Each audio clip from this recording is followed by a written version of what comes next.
Hare Krishna, welcome to Mayapur. আমি শ্যাম মিত্র সুদামা দাস আপনাদের সাথে চলেছি নতুন আবার একটি ভিডিওতে। আর আজকে আমরা এসছি ব্রহ্ম জিজ্ঞাসার সামনে। এখানে আমরা কার কাছ থেকে জানবো?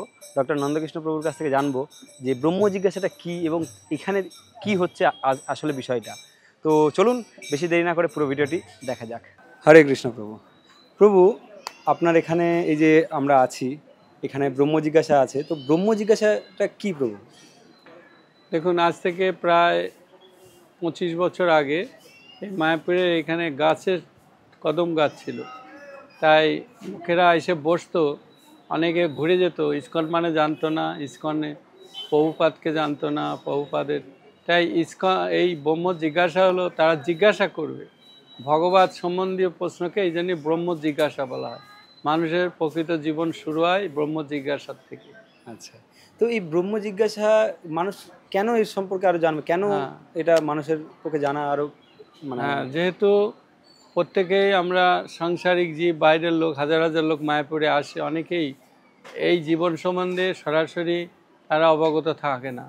তখন তারা এখানে এসে যখন বসে এবং তারা জানতে পারে, উদ্বুদ্ধ হয় যে আমাদের জীবনের লক্ষ্য মৃত্যুর পরে আমাদের যেন পশু জীবনে অধঃপতিত না হতে হয়।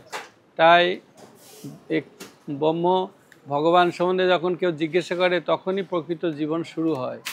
এটাই হলো ব্রহ্ম জিজ্ঞাসা। আচ্ছা প্রভু, এই যে ব্রহ্ম জিজ্ঞাসাতে আমরা থাকছি ভগবানকে জানার বিষয়, অ্যাকচুয়ালি ভগবান আমরা কি করে বুঝবো কে ভগবান বা কি জিনিস? হ্যাঁ, আমাদের বিশেষভাবে একটা ধারণা আছে ভগবান অদৃশ্য, বা তাকে আদৌ আছে কিনা অনেকেরই সন্দেহ থাকে।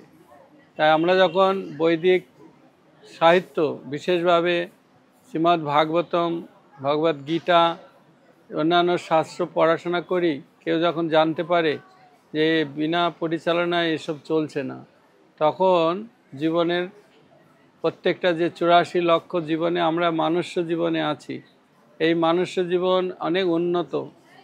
অবশেষে আমরা মানব দেহ লাভ করেছি, উন্নত শরীর।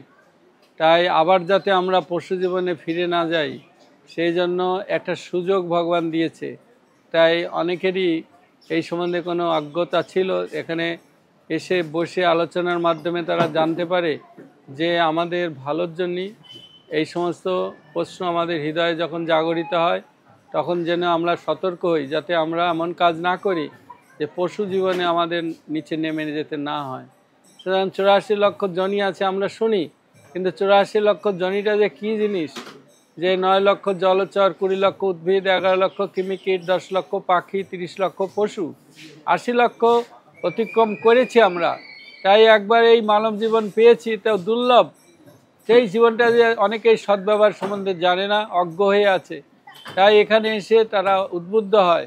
প্রত্যেক দিন হাজার হাজার লোক মায়াপুরে আসে, কিন্তু কোথাও তারা এগুলো প্রশ্ন করতে পারে না। কিন্তু এখানে এসে সবাই সুযোগ পায়, প্রশ্ন করে, তারা প্রশ্ন করা হয়, তারা উত্তর দেওয়া হয়। তারা আরও ভগবদ্গীতা বা গ্রন্থগুলো সংগ্রহ করে, আরও উদ্বুদ্ধ হয় যারা, তারা পরবর্তীকালে ইস্কনের সাথে যুক্ত হয়ে যায়। আচ্ছা প্রভু, তাহলে এই কৃষ্ণ ভগবানের প্রতি আমরা নিজেকে আরো কিভাবে সংযোজিত করতে পারবো? হ্যাঁ, আমরা ঘরে বসেই মহাপ্রভু যে আন্দোলন, এটা প্রভুপাদ শুরু করেছিলেন নিউ ইয়র্ক শহরে, আজ সারা পৃথিবীর প্রান্তে প্রান্তে পৌঁছে গিয়েছে। তাই প্রত্যেকে বাড়িতেই সে একটা মন্দির মতো, সেখানে হরে কৃষ্ণ নাম কীর্তন করতে পারে। একটু সময় থাকলে একটু গীতা পাঠ করলো, এবং সবাই মিলে, বাড়ির সকল সদস্য মিলে হরে কৃষ্ণ কীর্তন করলো। সেই বাড়িটা তখন অন্ধকূপ থাকে না, সে একটা মন্দিরের মতো হয়ে যায়। এবং সেখান থেকেই দেখা যায় অধিকাংশ ইস্কনের ভক্তরাই গৃহস্থ, তারা গৃহে থেকেই এগুলো চর্চা করতে পারে। গৃহটা তখন পবিত্র হয়ে যায়, তা না হলে আমাদের গৃহ অন্ধকূপ। প্রভু, এই যে আমরা ভক্তি জীবন পালন করছি, তার জন্য কি আমাদের প্রতিদিন মন্দিরে আসা জরুরি, নাকি আমরা ঘরে বসে? না, ঘরে আপনার ঘরটা যখন মন্দির হয়ে যাবে, প্রতিদিন মঙ্গল আরতি করবে, গীতা ভাগবত পাঠ হবে, জপ করবে, ভগবানের ভোগ রন্ধন করে ভগবানকে ভোগ দেবে, তখন তাকে আর প্রতিদিন মন্দিরে আসার দরকার নেই, গৃহেতে থেকেই হরিভজন করতে পারে। অসংখ্য ধন্যবাদ প্রভু, হরে অনেক কৃষ্ণ, কিছু জানতে থ্যাংক ইউ। পারলাম। হরে হরে।